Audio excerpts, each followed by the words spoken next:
जिस मलबे पे आप इस बड़े जेसीबी मशीन को देख रहे हैं वो national highway 58 all weather road जो बद्रीनाथ तक आपको ले जाता है उस सड़क पर काम कर रहा है।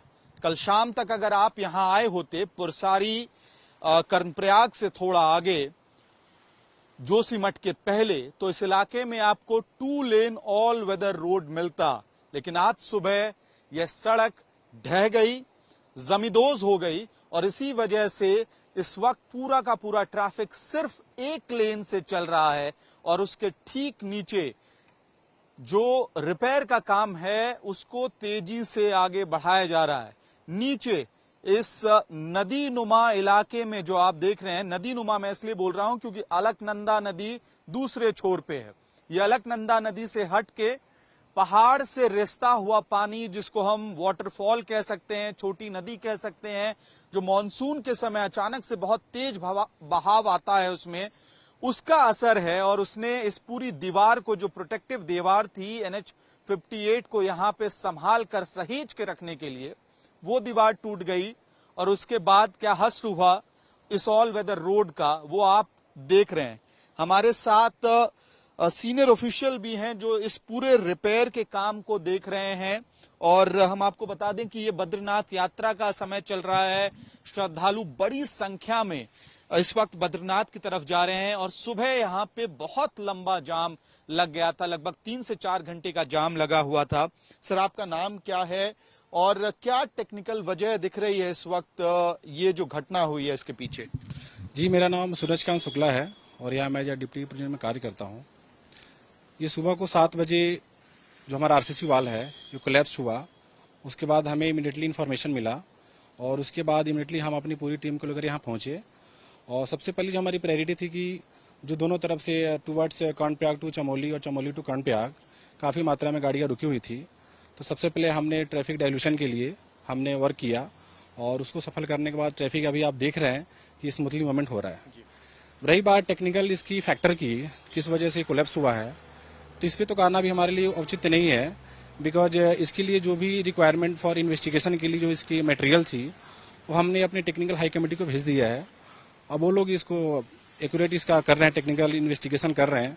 तो after technical investigation final will be that कि what is the main cause for this phenomena. अभी यही है, अभी हमने सैंपल भेज दिया है, इन्वेस्टिगेशन हो रही है, उसके बाद इसमें कॉज निकल के आएगा कि what is the basic technical faults या जो भी चीजें हैं।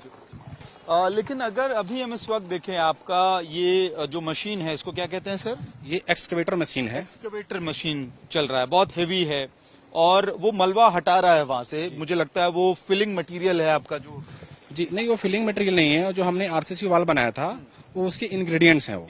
जी, अभी हम कर रहे हैं कि जैसे वो मशीन हमने लगाया है कि जो हमारा पोर्शन बचा हुआ है तो उसको प्रोटेक्ट करने के लिए हम यहाँ पे एज अ गेवियन एग्जीक्यूशन देके उसको हम प्रोटेक्ट करने के लिए इनिशिएटिव कर रहे हैं। लेकिन ये जो प्रोटेक्टिव वॉल है और तमाम टेक्निकल चीजें इस्तेमाल होती हैं ना, NH 58 ऑल वेदर रोड, ये 80 मीटर ढह जाना, तो इसके पीछे प्राइमा फेसाई अगर हम कहें कि सामने जो दिख रहा हो बिल्कुल प्रत्यक्ष रूप से, तो क्या लग रहा है, क्या संभव कारण रहा हो? देखिए, प्रैक्टिकल जो इसकी विजिबिलिटी है हम सबके सामने, वो यही है कि इस सामने गधेरा है, इसको मिनी रिवर ही बोल सकते हैं। इसका जो वाटर करेंट है वो बहुत बल्क में था, बहुत स्पीड में था।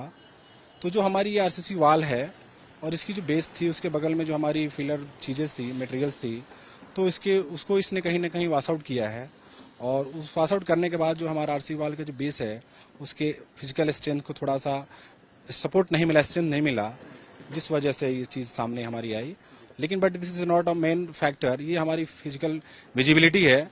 लेकिन इसका जो फाइनल इन्वेस्टिगेशन होगा, इन्वेस्टिगेशन के बाद इसका फाइनल रिपोर्ट आएगा, वो मेन कॉज आएगा सामने। एक और सवाल, क्या जब आप कह रहे हैं 7 बजे सुबह ये केविन हुआ है तो क्या चोट भी आई, कोई गाड़ी डैमेज भी हुआ, इसके जद में आया जब ये केविन किया? नहीं सर, देखिए ये हमारी लिए एक फ्लेजर है, बाई गॉड बद्री बिजहाली की कृपा से जब ये मतलब एक्सीडेंट हुआ उस समय किसी भी तरह से कोई भी जान माल का कोई खतरा नहीं है और किसी तरह से कोई मतलब कैजुअलिटी नहीं हुई है। जी, एक आखिरी सवाल सर, बहुत लोगों के जहन में भी सवाल उठ रहा होगा कि ऑल वेदर रोड, इसके बारे में बहुत महिमा मंडन की गई कि अब बद्रीनाथ का यात्रा, चारधाम की यात्रा जो है बहुत सुगम हो जाएगी। लेकिन जगह जगह पे उत्तराखंड में, हम रुद्रप्रयाग से कर्णप्रयाग आ रहे हैं और फिर यहाँ पे जोशीमठ के रास्ते में हमको हालात जो दिख रहे हैं, कहीं लैंडस्लाइड है, कहीं सड़क बह गई है, तो कहीं ये पूरी 80 मीटर तक की सड़क केव इन कर गई है। तो कई सारे सवाल हैं यात्रियों के, श्रद्धालुओं के मन में और लोकल्स के मन में भी कि ये ऑल वेदर सड़क को लेकर जो दावे थे वो कितने सही थे। देखिए सर, फिर मैं उस चीज को कंफर्म कर रहा हूँ कि जो ये ऑल वेदर का काम चल रहा है ये बहुत ही अच्छे क्वालिटी के साथ, और जो हमारी कंपनी है इसमें हमने क्वालिटी के साथ कोई भी कॉम्प्रोमाइज नहीं किया है।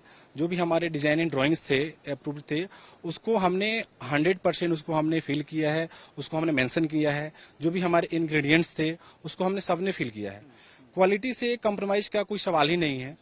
दूसरी बात, जहां तक आप बता रहे हैं कि from Rishikesh to this place कहीं कहीं मग स्लाइडिंग आया जिस वजह से दिक्कतें हो रही है, उसका कारण सर यही है कि पहले जो रोड की हमारी जो चौड़ाई थी वो कम थी। अब हमने उसको वाइडनिंग करके उसकी चौड़ीकरण बढ़ाया है, जिस वजह से क्या है कि हम कहीं पे हिल कटिंग भी गए हैं, राइट ऑफ वे के अकॉर्डिंग हम काम करते हैं। तो उसमें क्या है कि हिल कटिंग की तरफ हम गए हैं तो हमने हिल को कटिंग किया है। अब हिल जो हमने कटिंग किया है तो हिल की जो स्टेबिलिटी है उसको कहीं ना कहीं उसको स्ट्रेंथ कम पड़ा है। तो ये ये भी हम कह सकते हैं कि 3-4 साल जो बारिश आएगा उससे जितनी भी इसकी लूज पार्टिकल्स है वो जब कोलैप्स हो जाएंगे, जो मैग स्लाइडिंग के रूप में नीचे आ जाएंगे, उसके बाद जो हिल कटिंग जो हार्ड स्टेटा बचेगा, उसके बाद हम सर ये कह सकते हैं कि जो हमारी मग स्लाइडिंग की जो ये चीजें आ रही है इसमें बहुत हद तक मिनिमाइजेशन हो जाएगा। तो ये एक्सपेक्टेड था कि ऐसा कुछ होगा? नहीं, मग स्लाइडिंग जो आ रहा है तो ये तो मतलब नेचुरल बिहेवियर। हाँ, ये नेचुरल है ये, ठीक, उसका स्टोन का है। तो ये डिटेल्स आपने सुन लिया। अब मैं और भी चीजें अब आपको बताता हूं कि आखिरकार जो स्थिति है उत्तराखंड में इस वक्त बद्रीनाथ यात्रा से खास करके जुड़ी हुई वो कैसी है। जब आप रुद्रप्रयाग से कर्णप्रयाग की तरफ बढ़ते हैं तो रास्ते में आपको लगातार लैंडस्लाइड मिलता है। लैंडस्लाइड मतलब ये, अगर आपका पहाड़ी हिस्सा है तो इससे पत्थर अचानक जमीन की तरफ गिरे हुए मिलेंगे, पूरा का पूरा एक पोर्शन जमीन की तरफ गिरा हुआ मिलेगा आपको। और ये कमोवेश रुद्रप्रयाग से कर्णप्रयाग के रास्ते में आपको कई जगह पे मिलेगी। हाँ, इंटेंसिटी जरूर उसमें जरूर फर्क है कि कहीं छोटा लैंडस्लाइड हुआ है तो कहीं बड़े लैंडस्लाइड्स हुए हैं, पहला। दूसरा जो स्थिति आपको दिखेगा वो कर्णप्रयाग के ठीक पहले national highway 58 all weather road जैसा ये सड़क है, जैसी ये सड़क है उसी तरह की एक सड़क कर्णप्रयाग के ठीक पहले है।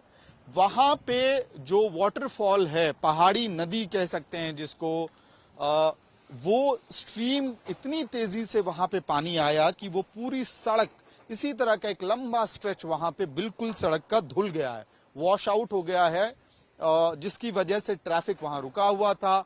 गौचर में ट्रैफिक को रोक के रखा गया था, श्रद्धालुओं को रोक के रखा गया था, उन्हें टिकट्स नहीं दी जा रही थी, पासेस नहीं दिया जा रहा था, क्योंकि अगर वो आगे बढ़ते तो ट्रैफिक जाम बहुत ही ज्यादा लंबा हो जाता और श्रद्धालुओं को, डिवोटीज को, लोकल्स को दिक्कत होती।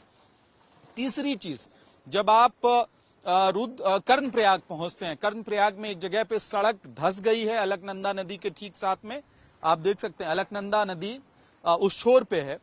उसी तरह से बिल्कुल अलकनंदा नदी से लगा हुआ एक सड़क जाती है जो कर्णप्रयाग में ढह गई है, जिसकी वजह से बसों का आवागमन रुक गया। और इस समय हमें पता है कि बसों से श्रद्धालु देश भर के अलग अलग राज्यों से बद्रीनाथ की तरफ आते हैं पूजा करने के लिए, बाबा के दर्शन करने के लिए।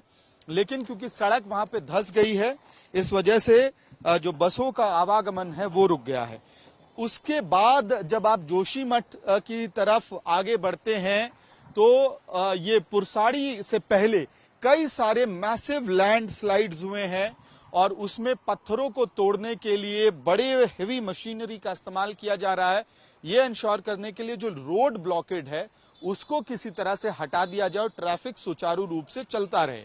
और फिर पुरसाड़ी की तस्वीर तो आपके सामने है, इन तस्वीरों को अब बहुत ज्यादा समझाने की जरूरत नहीं है, क्योंकि तस्वीर ही पूरी कहानी बयां कर रही है कि किस तरह से प्रोटेक्टिव वॉल जमींदोज हो गया, उसके बाद जो फिलिंग मटेरियल था वो नीचे आ गया। अब ट्रैफिक को आज सुबह इस घटना के बाद ट्रैफिक को सुचारू कर दिया गया है, धीरे धीरे छोटी बड़ी गाड़ियां दोनों ही चल रही हैं यहाँ पे, लेकिन कई सारे सवाल अब उठ रहे हैं सुरक्षा को लेके। लोगों के, श्रद्धालुओं के मन में इस वक्त कई सवाल हैं, उनको दिक्कतें आ रही हैं, बजटिंग का बहुत इशू होता है। दुकानदार कह रहे हैं कि इस तरह की घटनाओं की वजह से उनका बिजनेस, कहीं ना कहीं बिजनेस के ऊपर भी फर्क पड़ रहा है, और सुरक्षा को लेके बड़े सारे सवाल भी उठ रहे हैं। और साथ ही जो यहाँ के लोकल बासिंदे हैं, उत्तराखंड के इस इलाके के लोकल बासिंदे, वो सवाल उठा रहे हैं। हाल फिलहाल के दिनों में जिस तरह का विकास हुआ है, सड़कों का चौड़ीकरण हुआ है, उसको लेके उनका कहना है कि कहीं ना कहीं असुरक्षा इस वक्त बढ़ गई। और उसका टेक्निकल कारण भी हमने एक्सपर्ट से समझा कि वो बता रहे हैं कि नेचुरल बिहेवियर है। 4 सालों तक संभवतः इस तरह की घटनाएं छोटी बड़ी दिखती रहेंगी, लैंडस्लाइड की, मगस्लाइड की, जिसके बाद स्टेबिलिटी धीरे धीरे इन सड़कों पे दिखनी शुरू हो जाएगी। वीडियो जर्नलिस्ट दीपक बिष्ट के साथ मैं अमित भारद्वाज, चमोली, उत्तराखंड तक।